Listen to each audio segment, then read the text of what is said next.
죽었다 생각하고 나와요. 무슨 생각을 해요? 그냥 나와요. 꾸준히 운동을 이어오는 회원님들께 어떻게 계속 나오세요? 라고 물으면 대답은 의외로 단순하다. 죽었다 생각하고 나와요. 무슨 생각을 해요? 그냥 나와요. 이 말들 속에는 운동을 오래 한 사람들만의 공통점이 담겨 있다. 운동을 결심의 대상으로 두지 않는다는 것이다. 꾸준함은 의지가 아니라 구조다. 운동을 시작한 지 얼마 안 된 분들은 늘 같은 고민을 한다. 오늘 갈까 말까? 컨디션이 안 좋은데 쉬어야 하나? 이 고민이 반복되면 운동은 점점 부담이 된다. 그래서 나는 이렇게 말해준다. 운동은 생각을 줄일수록 오래 갑니다. 꾸준히 나오는 분들은 몸이 힘들어도 머리로 설득하지 않는다. 그냥 나오는 구조 안에 자신을 넣어둔다. 그래서 주 4회를 권하는 이유. 처음 헬스를 시작하거나 운동으로 변화를 만들고 싶은 분들께 나는 가볍게라도 주 4회를 권한다. 이유는 단순하다. 빈도가 습관을 만든다. 주 1, 2회는 운동을 하는 사람이 되기엔 부족하다. 운동이 여전히 이벤트로 남는다. 주 4회가 되면 운동은 계획이 아니라 일상의 일부가 된다. 회복 리듬이 안정된다. 초보자일수록 운동 후 회복이 늦다. 운동 간격이 너무 길면 매번 다시 아프고 다시 적응해야 하고 다시 시작이 무거워진다. 주 4회 정도의 가벼운 빈도는 몸의 리듬을 기억하게 만든다. 강제성이 초반엔 필요하다. 퍼스널 트레이닝을 받는 분들께 나는 이렇게 권한다. 주 2회 PT, 강제성 있는 약속, 주 2회 개인 운동, 가볍게라도 출석. 이 조합의 핵심은 운동 강도가 아니라 출석 빈도다. 초보자의 첫 6개월이 중요한 이유. 초보자일수록 운동 초반 6개월은 선택보다 환경이 중요하다. 몸은 아직 운동을 모른다. 효과도 천천히 나타난다. 의욕만으로는 버티기 어렵다. 그래서 나는 분명히 말한다. 초반 6개월은 스스로를 믿지 말고 환경을 믿으세요. 주 4일 이상 운동할 수밖에 없는 구조를 만들면 어느 순간부터 생각이 바뀐다. 가야 하나? 에서 안 가면 이상한데? 꾸준한 회원님들의 말이 왜 단순한지 이제 이해가 간다. 생각을 줄였고 빈도를 만들었고 구조 안에 몸을 넣어두었기 때문이다. 그래서 운동은 어느 순간부터 노력이 아니라 생활이 된다. 운동을 시작하려는 분이라면 이렇게만 기억해도 충분하다. 운동을 잘하려 하지 말고 자주 나오려고 하세요. 결과는 그 다음에 따라온다. 가동 범위와 리듬을 놓치면 생기는 일. 회원님들을 지도하다 보면 운동이 아직 습관이 되지 않은 분들에게서 공통적으로 보이는 장면이 있다. 예를 들어 바벨컬을 한다고 해보자. 목적에 따라 부분 반복을 활용할 수도 있다. 하지만 기본 원칙은 분명하다. 근육 전체의 자극을 주려면 충분한 가동 범위와 무게 통제가 먼저다. 그런데 대부분은 가동 범위를 줄이고 속도를 빠르게 하고 자신의 리듬을 이해하지 못한 채 반복을 이어간다. 그 결과는 명확하다. 자극은 약하고 근육보다 관절에 부담이 가고 손목이나 팔꿈치 통증이 먼저 온다. 근육은 늘어나는 구간과 짧아지는 구간 모두를 거쳐야 충분히 자극된다. 영구적으로도 충분한 가동 범위를 활용한 저항 운동은 근육 활성도와 성장 자극이 더 높다고 보고된다. 가동 범위를 줄이면 생기는 문제는 이렇다. 근육의 일부 섬유만 반복 사용한다. 관절 각도가 고정되어 특정 부위에 가부하가 온다. 힘의 전달이 불균형하게 쏠린다. 그래서 바벨컬을 할 때 완전히 늘렸다가 완전히 수축하는 구간을 통제하지 않으면 이두가 아니라 손목과 팔꿈치가 대신 일을 하게 된다. 운동에서 속도는 단순한 템포 문제가 아니다. 속도를 통제하지 못하면 무게가 근육에 실리는 게 아니라 반동에 실린다. 예를 들어 빠르게 들어 올리고 확 떨어뜨리면 이두는 짧은 시간만 긴장하고 관절은 반복 충격을 받는다. 반대로 자신의 리듬으로 1에서 2초 수축, 2에서 3초 이완처럼 통제하면 근육 긴장 시간이 늘어나고 신경 근육 연결이 강화되고 관절 부담이 줄어든다. 이 차이가 바로 자극이 온다와 왜 느낌이 없지의 차이다. 회원님들에게 가동 범위와 리듬을 설명해도 즉각 적용되지 않는 이유는 단순하다. 운동은 인지, 이해, 감각화, 자동화 과정을 거쳐야 한다. 말로 이해하는 것과 몸으로 느끼는 것은 완전히 다르다. 특히 초보자의 경우 신경계가 아직 특정 근육을 정확히 쓰는 법을 모른다. 그래서 팔꿈치 고정하라고 말해도, 어깨에 힘 빼라고 말해도, 천천히 하라고 말해도 몸은 익숙한 방식으로 돌아간다. 이건 게으름이 아니라 학습 단계의 문제다. 가동 범위가 짧고 리듬이 무너지면 근육이 아니라 관절이 버틴다. 손목이 꺾이고 팔꿈치에 충격이 쌓이고 어깨가 개입된다. 근육은 반복 자극에 강하지만 관절은 반복 충격에 약하다. 그래서 자극은 만족스럽지 않은데 통증은 빨리 오는 현상이 생긴다. 많은 회원님들이 자극이 안 와요 라고 말한다. 하지만 자극은 강하게 만들어주는 게 아니라 정확하게 느끼게 해주는 것이다. 그래서 나는 이렇게 말한다.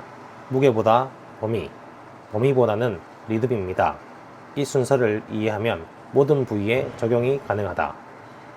가슴, 등, 어깨, 하체 모두 동일한 원리다. 충분한 가동 범위는 근육 전체에 자극을 주며 무게 통제는 반동을 최소화하며 자신만의 리듬으로 신경, 근육 연결을 강화하며 반복 학습은 자동화가 된다.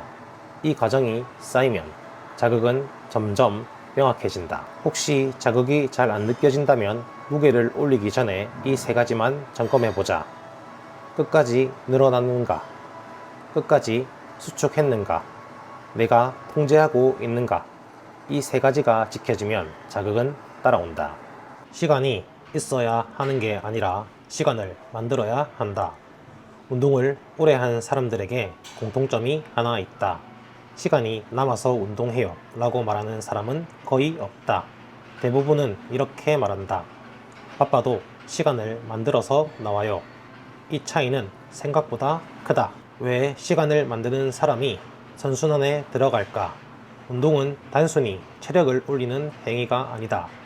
규칙적인 운동은 스트레스 호르몬, 코르티솔 조절에 도움을 주고 세로토닌, 도파민 같은 기분 관련 신경 전달 물질을 활성화시키며 수면의 질을 높여 다음날의 집중력을 향상시킨다. 이건 감정적인 표현이 아니라 이미 여러 연구에서 확인된 생리적 변화다. 즉, 운동에 시간을 투자하면 그 시간이 줄어드는 게 아니라 다른 시간의 질이 올라간다. 그래서 중요한 일을 더 오래 지속할 수 있고 감정 기복이 줄어들고 인간관계에서도 여유가 생긴다. 이게 바로 선순환이다. 머리로는 아는데 왜 실행이 안 될까? 많은 사람들이 안다. 운동이 좋다는 것도 건강이 중요하다는 것도. 그런데 실행이 안 된다. 이유는 대부분 같다. 제대로 해야지. 시간 날 때 시작해야지. 이번엔 완벽하게 해보자. 완벽하게 시작하려는 마음이 오히려 진입장벽을 만든다. 뇌는 큰 변화에 저항한다. 특히 기존 루틴을 바꾸는 행동은 에너지를 많이 요구하기 때문이다. 그래서 시작이 무겁다. 그래서 처음은 가볍게가 맞다. 운동 습관 연구에서 공통적으로 말하는 것이 있다. 행동을 작게 쪼개라. 처음은 운동복 입어보기, 헬스장까지 가보기, 10에서 20분 걷기. 이 정도면 충분하다. 행동이 작아질수록 뇌의 저항은 줄어든다. 왜 운동 공간에 가는 것만으로도 효과가 있을까? 재미있는 사실이 하나 있다. 행동 심리학에서는 환경 노출만으로도 행동 확률이 증가한다고 본다. 즉, 운동 공간에 가는 것, 기구를 만지는 것, 주변 사람들이 운동하는 모습을 보는 것, 이것만으로도 행동이 이어질 가능성이 높아진다. 이건 의지의 문제가 아니라 환경의 힘이다. 어느 순간 안 하면 어색해진다. 꾸준히 반복하면 뇌는 그 행동을 기본값으로 인식한다. 이 단계가 되면 운동은 선택이 아니라 기본 루틴이 된다. 그래서 이렇게 느끼게 된다. 오늘 운동 안 했더니 뭔가 어색하네. 이 상태가 되면 습관은 거의 완성된 것이다. 시간은 남는 게 아니라 만드는 것. 작은 행동이 뇌의 저항을 줄인다. 운동은 다른 시간에 질을 높인다. 반복되면 의지가 아니라 기본값이 된다. 혹시 지금 시간이 없어서 못해요 라고 생각하고 있다면 이렇게 바꿔보자. 나는 시간을 만든 만큼 이걸 중요하게 생각하고 있는가? 그리고 시작은 완벽하게가 아니라 가볍게 걷기부터. 그 한 걸음이 리듬을 만들고, 리듬이 습관을 만들고, 습관이 삶을 바꾼다. 건강을 이야기하는 트레이너가 정작 자신의 건강을 놓칠 뻔했다. 요즘 부쩍 피로가 누적되어 있었다. 컨디션이 예전 같지 않았다. 이틀 전 레슨이 늦게 끝나 식사 시간이 짧았다. 급하게 먹었고 결국 체했다. 체하는 일은 거의 없었기에 당황스러웠다. 몸이 춥게 느껴지고 복부가 더부룩하고 약한 통증이 퍼지고, 그런데도 마감 전까지 레슨이 남아 있었다. 어찌저찌 마치고 센터를 마감하였다. 그 순간 다행이다 라는 생각이 먼저 들었다. 아픈 몸으로 일하는 건 책임감일까 무리일까? 다음 날도 상태는 완전하지 않았다. 그래도 출근했다. 레슨 도중 회원님이 말했다. 얼굴이 노랗네요. 오늘은 쉬셔야 할 것 같아요. 그 말을 듣는 순간 스스로를 돌아봤다. 건강을 이야기하는 내가 정작 내 몸의 신호는 무시하고 있었다. 부끄러웠다. 그리고 바로 병가를 쓰고 퇴근했다. 왜 건강은 우선순위가 아니라 전제 조건인가? 많은 사람들이 이렇게 생각한다.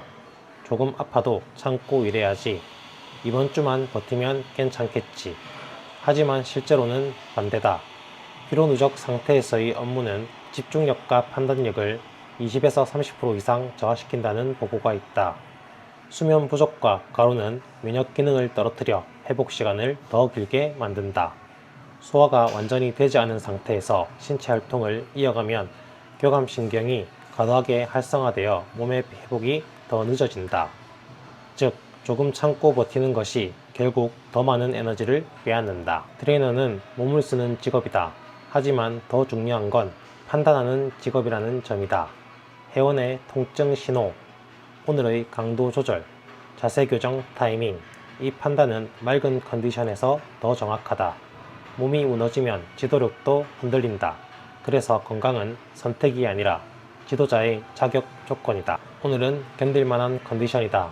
그래서 레슨도 하고 센터 관리도 하고 있다. 하지만 이번 일을 통해 분명히 배웠다. 건강은 버티는 게 아니라 지키는 것이다.